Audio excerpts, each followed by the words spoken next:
بسم اللہ الرحمن الرحیم۔ ہدایت النحو کا مقدمہ شروع کر رہے ہیں۔ عبارت دیکھیں۔ اما المقدمۃ ففی المبادئ التی یجب تقدیمها لتوقف المسائل علیہا وفیہا فصول ثلاثۃ۔ پہلے اس کی ترکیب دیکھ لیں۔ اما یہ حرف تفصیل ہے، حرف شرط ہے، اور المقدمہ تو یہ مبتدا ہے لیکن شرط کے معنی میں ہے۔ آگے ففی المبادئ التی، فا جزائیہ ہے، فی حرف جار ہے، المبادئ موصوف ہے، التی اسم موصول ہے، یجب تقدیمها لتوقف المسائل علیہا، جو آخری علیہا ہے یہ توقف کے متعلق ہوگا۔ پھر توقف اپنے مسائل مضاف الیہ اور فاعل کے معنی میں ہے، اور متعلق علیہا سے مل کے مجرور لام حرف جار کا جار مجرور سے مل کر متعلق یجب کے تقدیمها، یہ یجب فعل کا فاعل بن جائے گا، تو جملہ فعلیہ خبریہ ہو کر صلہ ہوگا التی کا۔ تو التی موصول صلہ مل کر یہ صفت المبادئ کی، تو المبادئ موصوف اپنی صفت سے مل کر مجرور فی جار کا جار مجرور سے مل کر یہ متعلق ہوگا ثابتۃ یا کائنۃ شبہ فعل کے، اس میں ہی ضمیر اس کا فاعل بنے گی، تو شبہ فعل اپنے فاعل اور اس متعلق سے مل کر یہ مانن جزا بن جائے گی، اور ظاہراً جو ہے یہ خبر بن جائے گی۔ المقدمہ مبتدا جو شرط تھا، تو شرط کے اعتبار سے جزا اور مبتدا کے اعتبار سے یہ خبر، تو مبتدا خبر مل کر جملہ اسمیہ خبریہ ہو کر معطوف علیہ وہ حرف عطفہ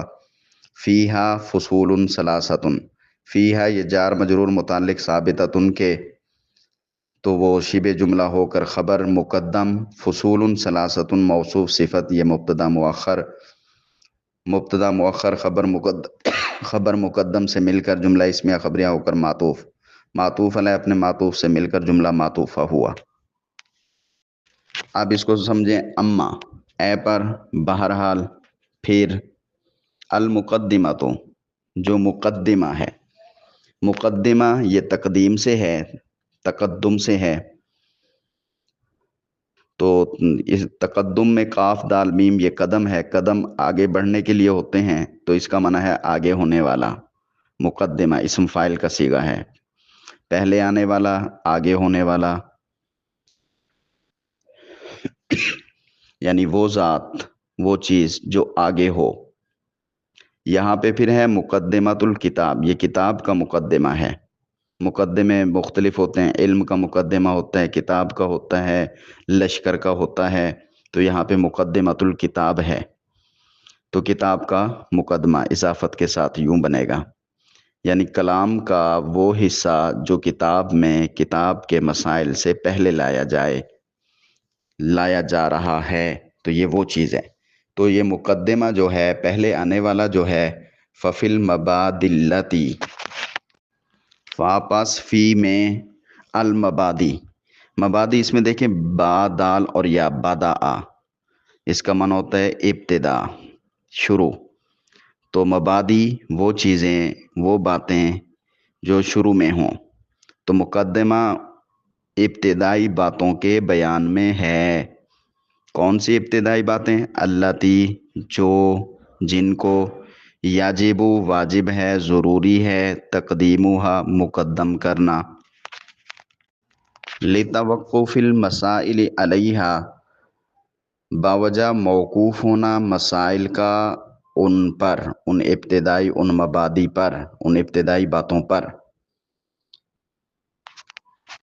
یا اس کا ترجمہ یوں کر لیں کیونکہ مسائل ان پر موقوف ہوتے ہیں، یا مسائل ان پر موقوف ہیں۔ مبادئ شروع کی وہ چیزیں، وہ باتیں ہوتی ہیں جو کسی فن کو، کسی علم کو پڑھنے سے پہلے سیکھی جاتی ہیں، جن کی معلومات کے بغیر وہ علم مکمل نہیں ہوتا۔ پہلے ان کی معلومات ہو، پھر آگے اس علم کو تفصیل کے ساتھ بیان کیا جائے، تو پھر جا کے بات مکمل ہوتی ہے، علم مکمل ہوتا ہے۔ اور یہاں پر ابتدائی چیزوں سے مراد علم نحو کی تعریف، علم نحو کا موضوع اور علم نحو کی غرض و غایت ہے۔ یہاں پر مقدمہ کا معنی بھی وہی ہے اور مبادی کا معنی بھی، تو یہ دو لفظ ایک جیسے کیوں بولے گئے؟ تو اس کے لیے آپ آسان انداز میں یہ کہیں کہ مقدمہ سے مراد الفاظ مخصوصہ ہیں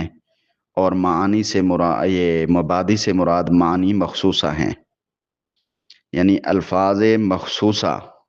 جو معنی مخصوصہ کے لیے ہیں ان کو مقدم کرنا ضروری ہوتا ہے، کیونکہ مسائل ان پر موقوف ہوتے ہیں، بوجہ موقوف ہونے مسائل کا ان پر، یا کیونکہ مسائل موقوف ہوتے ہیں ان پر۔ وفیہا فصول ثلاثہ، اور اس میں 3 فصلیں ہیں، یعنی مقدمے میں 3 فصلیں بیان کی گئی ہیں۔ پہلی فصل میں علم نحو کی تعریف اور غرض و غایت ہے، دوسری فصل میں موضوع اور کلمہ کی تعریف ہے، نحو کا موضوع جو کلمہ ہے اس کی تعریف ہے، اور تیسری فصل میں نحو کا موضوع جو کلام ہے اس کی تعریف ہے۔ تو پہلی فصل میں تعریف، غرض و غایت اور موضوع کو بیان کیا، دوسری فصل میں موضوع کا پہلا حصہ جو کلمہ ہے اس کی تعریف ہے،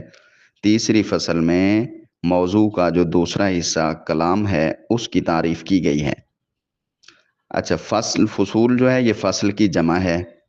تو فصل کا لغوی معنی ہوتا ہے کاٹنا، جدا کرنا۔ جیسے کہتے ہیں نا فصلت الثیابہ، میں نے کاٹا کپڑے کو۔ تو کتاب میں جو لفظ فصل آتا ہے یہ 2 مختلف حکموں کے درمیان، مختلف چیزوں کے درمیان میں شامل کیا جاتا ہے تاکہ معلوم ہو جائے کہ یہ 2 چیزیں مختلف ہیں، ایک ہی چیز نہیں ہیں۔ اب آگے دیکھیں فصل۔ فصل کی ترکیب کے اعتبار سے دیکھیں، یا تو اس کو فصل پڑھا جاتا ہے، تو جب فصل پڑھیں گے تو یہ پھر ترکیب میں واقع نہیں ہوگا،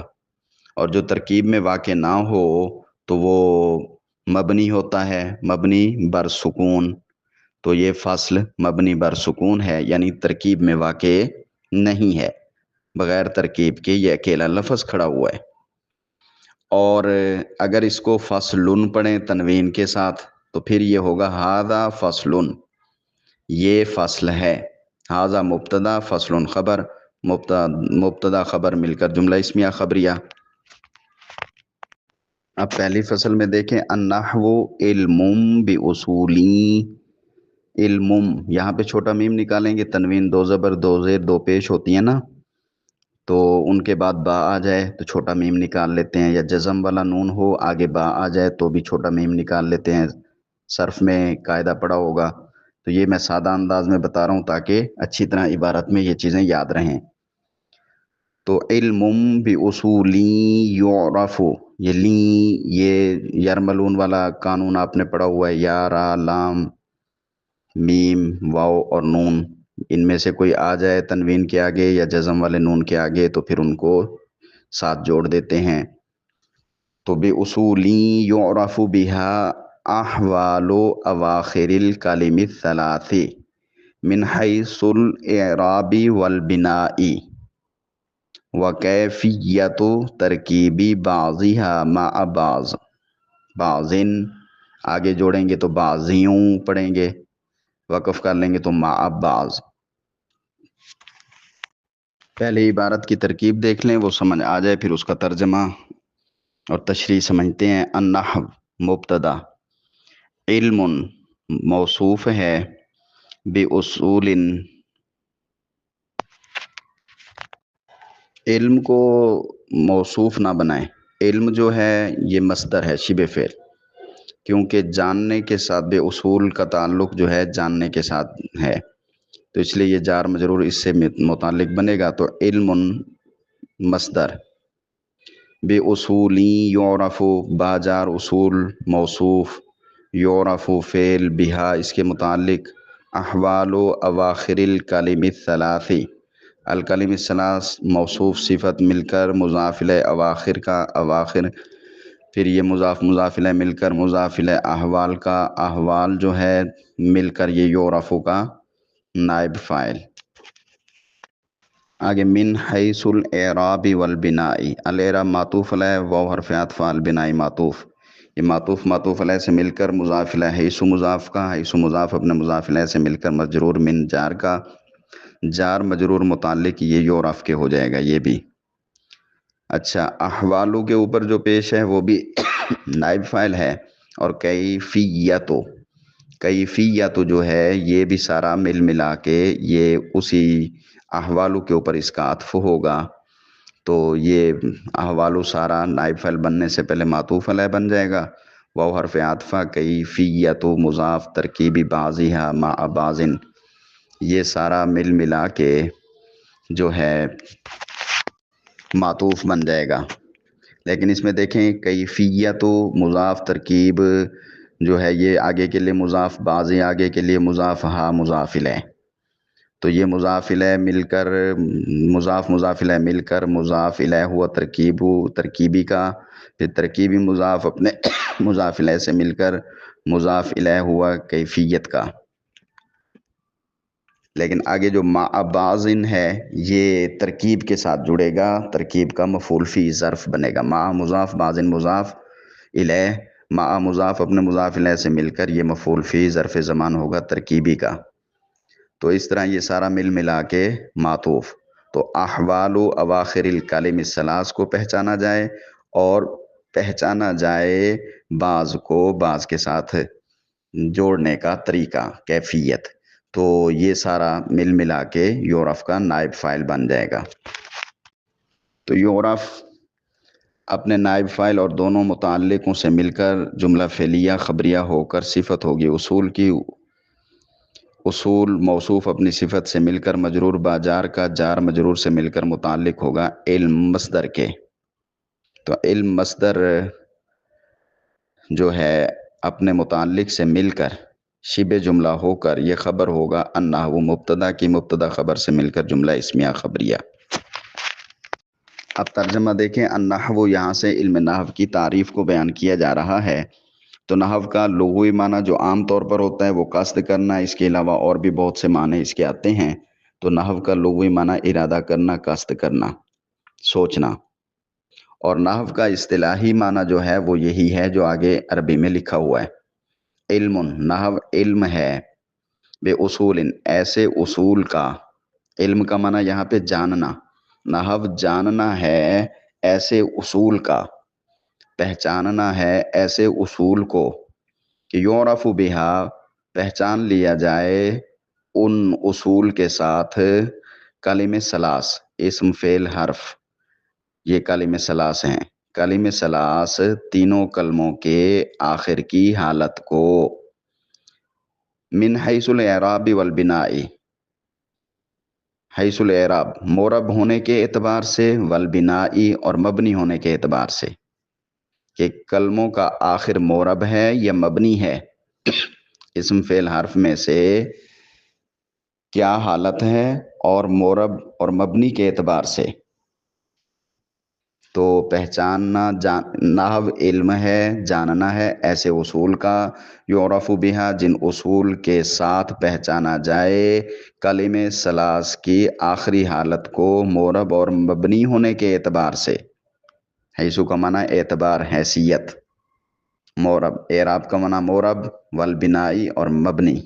معرب اور مبنی ہونے کے اعتبار سے۔ وکیفیت ترکیبی بعضیہا مع بعض، اور کیفیت معلوم ہو، طریقہ معلوم ہو، ترکیبی بعضیہا، ان کلمات ثلاث میں سے بعض کو بعض کے ساتھ ترکیب جوڑنا، ان بعضیہا ان کلمات ثلاث میں سے بعض کو، مع بعض بعض کے ساتھ، اسم فعل حرف میں سے بعض کو اسم فعل حرف کے دوسرے بعض حصے کے ساتھ ترکیب جوڑنا، کیفیت کا طریقہ، جوڑنے کا طریقہ، یعرف پہچانا جائے، جانا جائے،